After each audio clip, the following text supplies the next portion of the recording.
Bom dia, irmãos. Espero que vocês estejam todos bem. Convido vocês a abrirem comigo as suas Bíblias no texto de 1 João, capítulo 1, a partir do verso de número 5. A palavra de Deus nos diz: esta é a mensagem que dele ouvimos e transmitimos a vocês. Deus é luz, nele não há treva alguma. Se afirmamos que temos comunhão com ele, mas andamos nas trevas, mentimos e não praticamos a verdade. Se, porém, andamos ou andarmos na luz, como ele está na luz, temos comunhão uns com os outros. E o sangue de Jesus, seu Filho, nos purifica de todo o pecado. Ao abrir o verso 5, João nos fala duas importantes verdades. Primeiro, ele fala sobre o caráter de sua mensagem. Perceba comigo novamente esse verso. Esta é a mensagem que dele ouvimos e transmitimos a vocês. João se coloca como um simples portador. Não adulterei, não manchei, não mudei, não criei uma nova mensagem. Apenas estou transmitindo a vocês, entregando a vocês aquilo que dele, ou seja, de Jesus, eu ouvi. Sendo assim, aquele que fala é o Senhor, é Deus aquele que fala ao seu povo. Aquilo que João escreve através de suas palavras. Depois de falar sobre o caráter da sua mensagem, o apóstolo passa a nos falar sobre o caráter do próprio Deus. Leiamos o restante do texto. Deus é luz, nele não há treva alguma. Ao falar que Deus é luz, João está provavelmente nos falando duas verdades quanto ao seu Deus. A primeira delas tem a ver com revelação. Diferentemente daquilo que diziam os gnósticos, o Deus bíblico não é um Deus que se esconde por trás das sombras.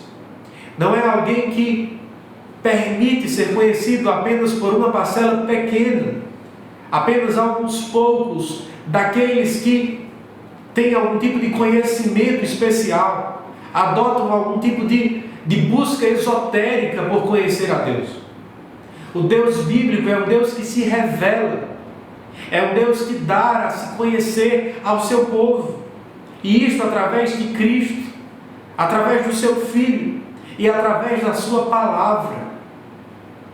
Por outro lado, João também nos apresenta o caráter santo do nosso Deus. É provavelmente o que diz também com a expressão luz. O Senhor é o oposto do mal. O Senhor é o oposto ao pecado. Deus não se mistura com aquilo que é mal, não se mistura com qualquer tipo de corrupção, não há treva alguma. Diante dos seus olhos ele é luz, como cantaram, melhor dizendo, os serafins em Isaías capítulo 6. Após nos falar sobre um caráter essencial da sua mensagem e do seu Deus, João passa agora, através dos versos 6 e 7, a nos falar sobre a grande ênfase da sua mensagem. A saber, a diferença entre falsos cristãos e verdadeiros cristãos. Afinal de contas, como os distinguimos? Conforme João, no verso 6, se afirmamos que temos comunhão com ele, mas andamos nas trevas, mentimos e não praticamos a verdade. No primeiro verso, no verso 6, João faz referência aos não cristãos. Note comigo as características deste grupo. Eles afirmavam que tinham comunhão com ele, que eram íntimos de Deus. Essa é a tradução ou o significado básico por trás da expressão comunhão: intimidade, proximidade do Senhor, amigo íntimo. Muitos estavam dizendo que eram próximos de Deus, que tinham um relacionamento pessoal com Deus. João está dizendo: se vocês dizem que são íntimos de Deus, mas andam nas trevas, não apenas um ato pontual de cair em pecado, não apenas uma falha moral ao longo da jornada. Aqui a expressão andamos nas trevas nos aponta para um ato contínuo, uma ação contínua, onde pessoas viviam em práticas de moralidade. Se vocês falam que são íntimos de Deus, mas vivem em pecado, não se enganem. Mentimos e não praticamos a verdade, diz o apóstolo. Cristãos podem cair em pecado. Cristãos podem fraquejar ao longo da caminhada com este ou com aquele pecado. Certamente é o que a história, é o que a sua e a minha vida apontam. A diferença, contudo, é que cristãos, apesar de caírem em pecados, eles não podem viver mais nos pecados de antes. Há uma grande diferença entre ovelhas e porcos. Assim também como existe uma grande diferença entre cristãos e não cristãos. Ovelhas podem cair na lama, podem escorregar e se manchar com a lama, mas a lama não é o seu ambiente natural. Elas não nasceram para habitar ali. Elas não têm o seu prazer naquele lugar. Não é o mesmo que podemos falar a respeito dos porcos. Porcos adoram a lama. Porcos deitam, chafurdam, vivem naquele lugar com prazer. Assim também são os não cristãos. Eles vivem nas trevas. Eles caminham nas trevas. Eles abraçam os seus próprios pecados. Conforme o apóstolo de Cristo. Aqueles que vivem assim. E ao mesmo tempo se dizem cristãos. Não apenas mentem ao afirmar que desfrutam de comunhão com Deus com as suas palavras, mas mentem também com as suas próprias vidas. Se falou sobre os não cristãos, João passa agora, através do verso 7, nos falar sobre os cristãos, irmãos. Leiamos o texto. Se, porém, ou seja, de maneira contrária, andarmos na luz, como Ele está na luz, temos comunhão uns com os outros, e o sangue de Jesus, seu Filho, nos purifica de todo pecado. O que o apóstolo estava querendo dizer ao falar sobre andar na luz? Aquele que anda na luz é aquele que vive em sinceridade de vida. É aquele que vive sem ter medo de esconder alguma coisa, sem tentar maquiar o seu próprio rosto, sem tentar esconder pecados debaixo do tapete, mas que vive com transparência, com honestidade e em santidade diante do Senhor. Segundo João, quais são as consequências ou o que podem esperar estes que andam na luz? Duas coisas. A primeira delas, conforme o verso 7, temos comunhão uns com os outros.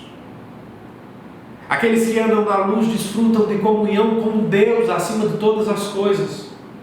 E como consequência, por tabela, eles também naturalmente desfrutam comunhão uns com os outros. São partes do povo de Deus. Desfrutam de uma mesma missão. Abraçam um mesmo Salvador. Estão sob o mesmo sangue. Comem do pão e bebem do cálice. Alegram-se no Deus Todo-Poderoso. Eles têm comunhão uns com os outros. Uma outra verdade que cristãos, que aqueles que andam na luz podem esperar. E o sangue de Jesus, seu Filho, nos purifica de todo o pecado. Podemos cair, irmãos. Certamente cairemos ao longo da caminhada em algum momento. Hora ou outra fracassaremos neste ponto ou naquele ponto. Em algum momento da vida nos perceberemos mais fracos, lutando com este ou com aquele pecado.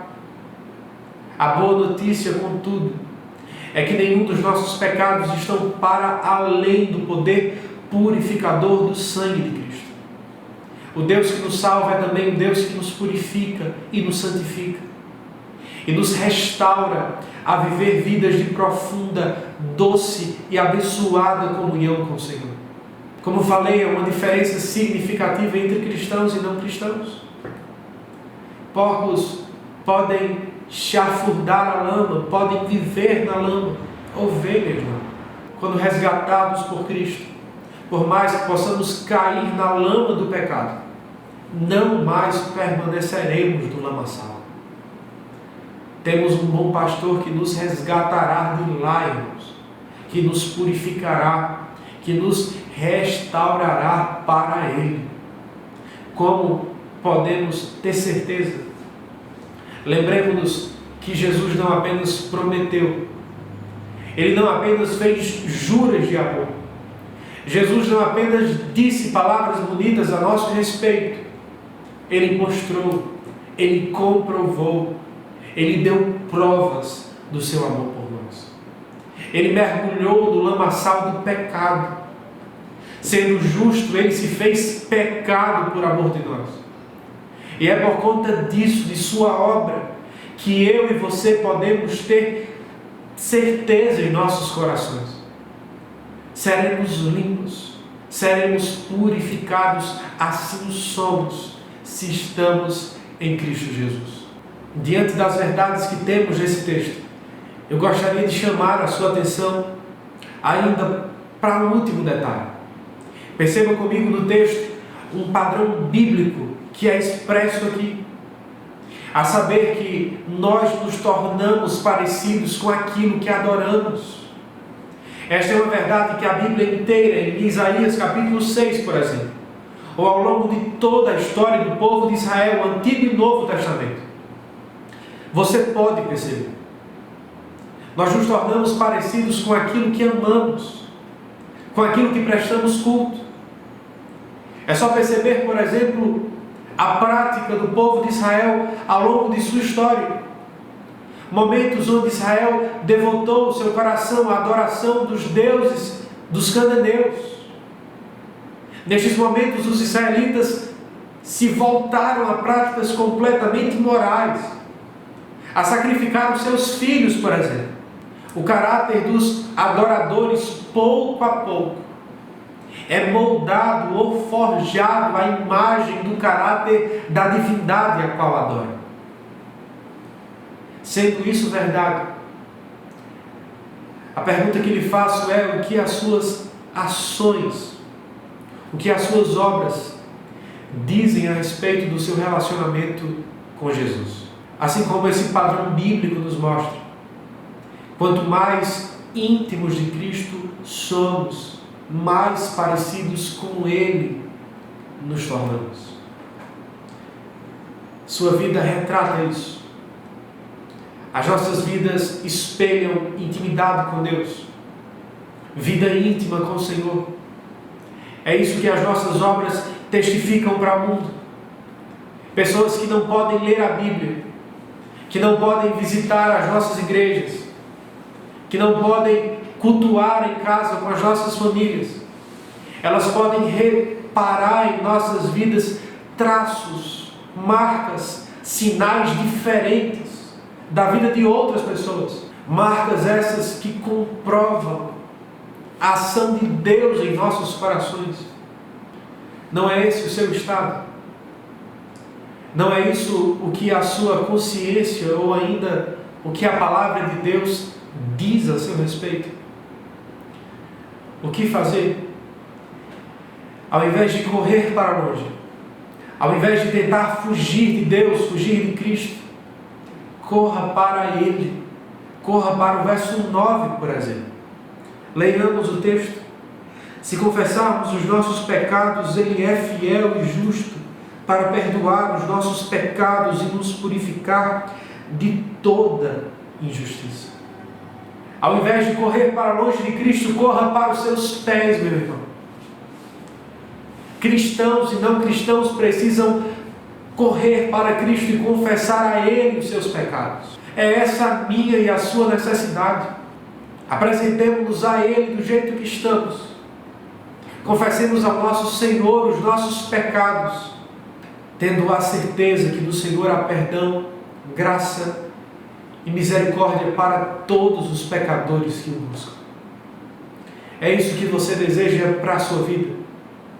Maior intimidade com Deus, um cristianismo autêntico diante do Senhor e diante do mundo à sua volta. É sobre isso que eu gostaria de orar com você neste momento. Vamos orar a Deus. Senhor Deus, obrigado pela Tua palavra. Obrigado porque Tu és aquele que se revela, que não está escondido, mas que se mostra como santo, como puro e como reto. Senhor, nos livra do falso cristianismo, nos livra da falsa piedade, nos livra de andar nas trevas e nos faz andar na Tua luz, Senhor, confiando de que não há outro caminho pelo qual viver senão o caminho da Tua palavra. Também perdoa os nossos pecados quando falhamos, quando pecamos contra o Senhor. Que possamos ir ao Senhor, Deus. Nos ajuda a correr ao Senhor e não a fugir de Ti, a fim de que possamos encontrar graça e perdão para os nossos pecados. É assim que nós oramos no nome de Jesus. Amém.